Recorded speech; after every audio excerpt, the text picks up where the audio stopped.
Rainwater and snowmelt are fundamental to life on this planet.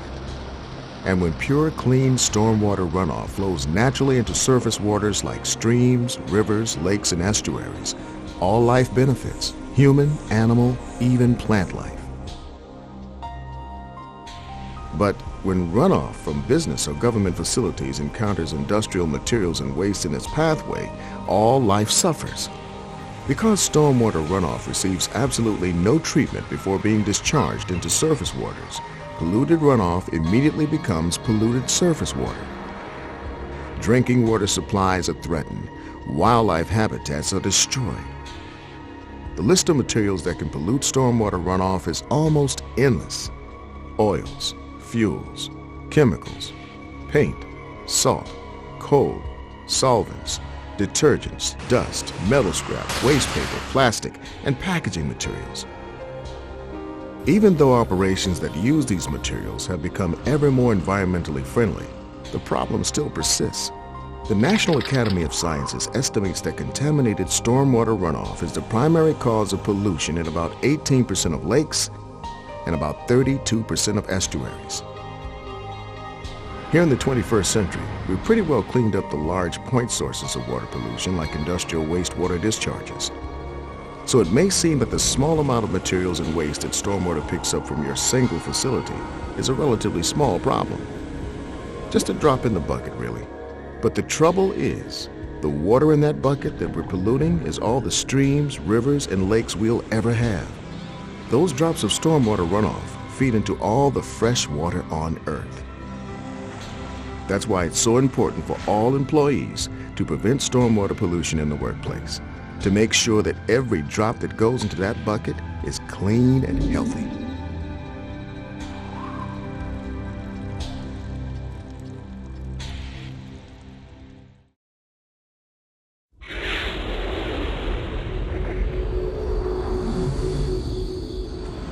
Your facility, along with thousands of others around the country, has been specifically identified as a potential source of stormwater pollution. In fact, your facility may have been issued a discharge permit for its stormwater runoff. This permit requires that you and your coworkers take effective measures to protect the streams, lakes, and rivers in your area. To accomplish this, your facility has prepared a stormwater pollution prevention plan. The plan identifies a pollution prevention team or coordinator that is responsible for overseeing stormwater. These team members are the ones you can go to if you see a stormwater pollution problem or if you have questions or suggestions.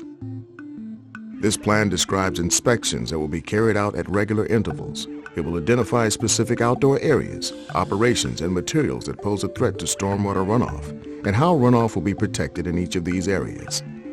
The plan will detail all the records that must be kept to document success: inspection reports, reports to the state or federal regulatory authority, and spill cleanup records. The plan identifies all the control measures, often called best management practices or BMPs, that will be employed at your facility. Exercising these pollution controls is where you come into the picture. It takes a conscientious, committed workforce to protect the quality of water that fills that bucket. Remember, that is all the fresh water we have on Earth.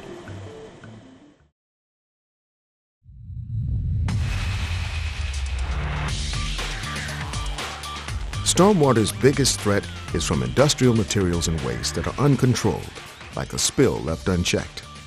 Materials left laying out on the ground or pavement, or in an open drum, bucket, or bag. Good housekeeping is a control measure that works to keep all industrial materials and waste under control and never exposed to stormwater. When any operations are performed outdoors like vehicle maintenance, manufacturing, painting, or cleaning, make sure to protect stormwater. Sweep up scraps, dust, grindings, and shavings regularly, at least after every shift and when rain is expected.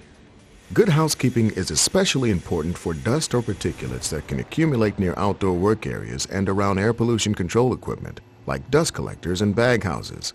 Sweep these areas regularly. When performing work over bare dirt or any non-cleanable surface, take steps to catch the waste before they hit the ground. For painting, scraping, grinding, blasting, or cleaning that might leave residues, place a tarp or drop cloth directly under your work. When finished, fold up the drop cloth and shake it out into a dumpster or other suitable waste container. When disposing of waste in a dumpster or waste receptacle outdoors, make sure all the waste goes inside the container. Only use lidded, lined, or watertight receptacles, and make sure to close the lid when you're done. If the nearest container is full or overflowing, find another one. Waste lying on the ground or on top of a pile left open to the weather might just as well be thrown right into the nearest stream. At the end of the day or of your shift, put all supplies and materials away, preferably indoors. Good housekeeping keeps your materials away from the runoff and out of the bucket.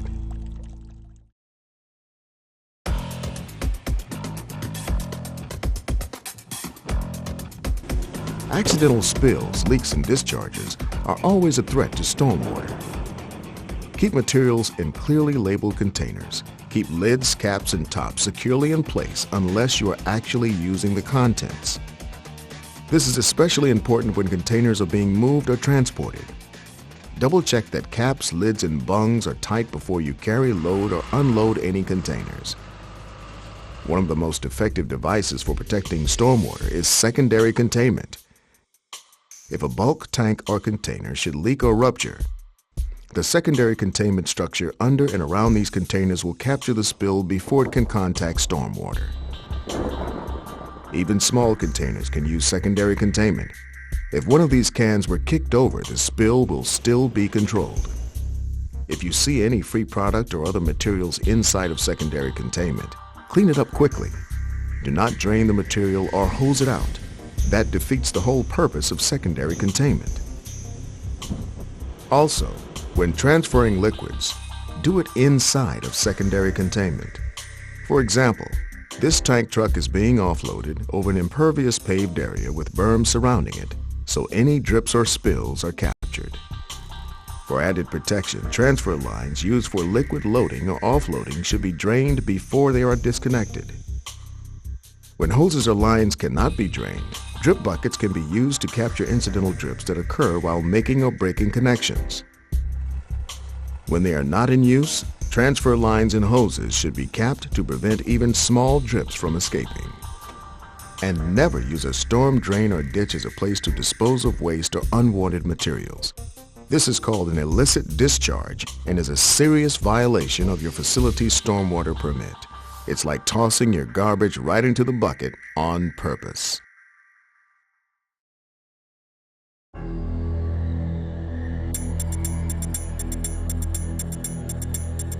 Another effective control measure is called exposure minimization.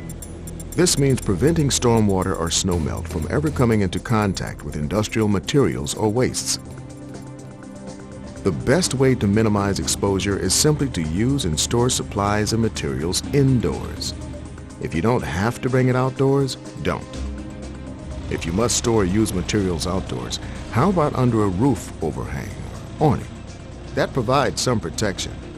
But don't put them near a downspout or a storm drain inlet or any place where runoff is channeled.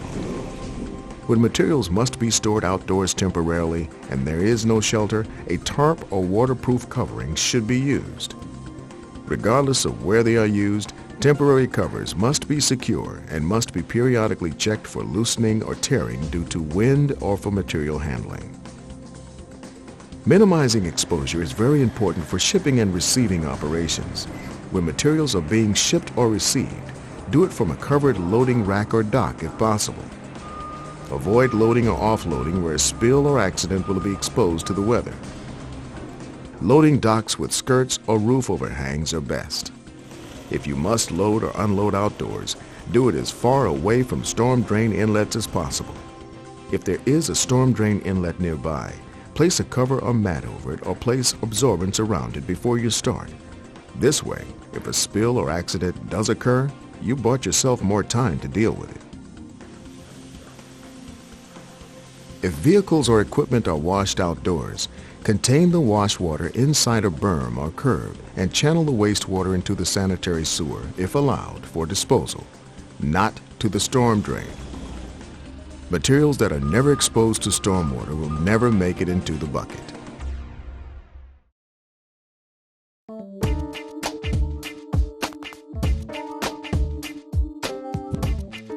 Structural stormwater controls, like secondary containments, require maintenance just like any other operating equipment. If you spot a crack or gap in a containment structure, either fix it quickly or notify your supervisor or EHS specialist so it can be repaired before the next storm. Preventive maintenance should also be performed on any outdoor equipment that could expose potential pollutants to stormwater, like transfer lines, pipelines, hydraulic equipment, pumps, and hoses. Locations where leaks can occur must be regularly inspected for wear, damage, or corrosion. Items like quick disconnects, gaskets, or rubber hoses that are known to wear out should be repaired or replaced before they wear out. Similarly, if you spot a container that is dented or rusty, make arrangements to have the contents transferred into another container or place it in an overpacked drum. That way, even if the old drum springs a leak, it still won't make it into the bucket.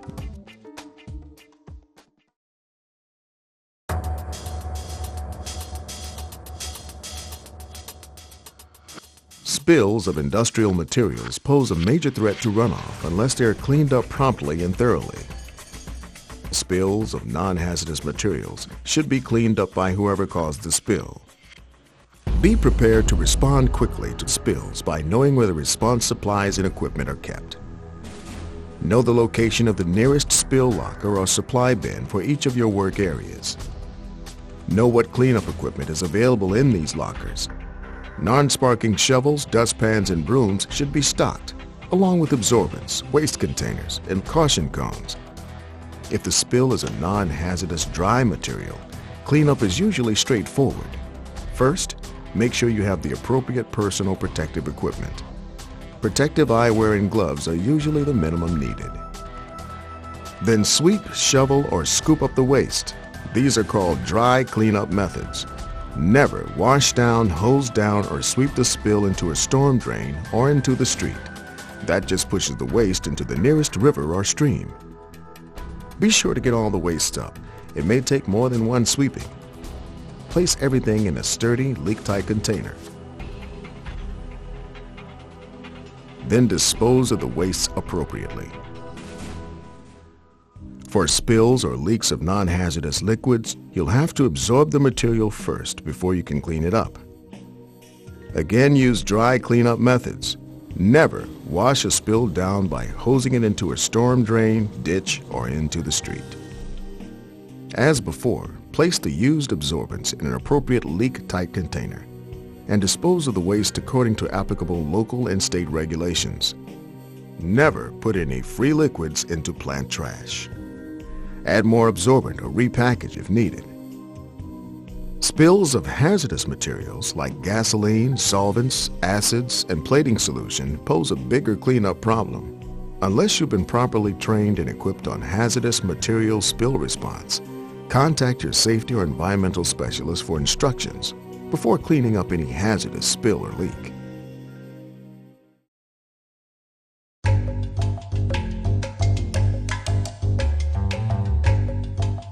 Now you know what is expected of you to protect stormwater runoff and the lakes, rivers, and streams in your area. Practice good housekeeping. Clean up all outdoor work areas regularly. Sweep up scraps, dust, and shavings at least after every shift. When working over bare ground or a surface you can't easily sweep or clean, use a drop cloth or tarp to catch wastes and drips and dispose of the waste appropriately. Outdoors, use only dumpsters with lids or leak-tight or lined waste receptacles. Put materials and supplies away, indoors or undercover when you're done with them. When working with liquids, place a drip bucket or tarp under the work. Prevent spills by always keeping containers securely closed unless you're actually using them. Never transport an open or leaking container. Store containers of liquid inside of secondary containment so that leaks and spills are captured. Be on the lookout for leaking equipment or potential leaks, and for secondary containments that have been compromised by cracks, gaps, or damage, and get them repaired quickly. Try to avoid storing materials outdoors, exposed to the weather. Move materials indoors into a shed or under a roof overhang.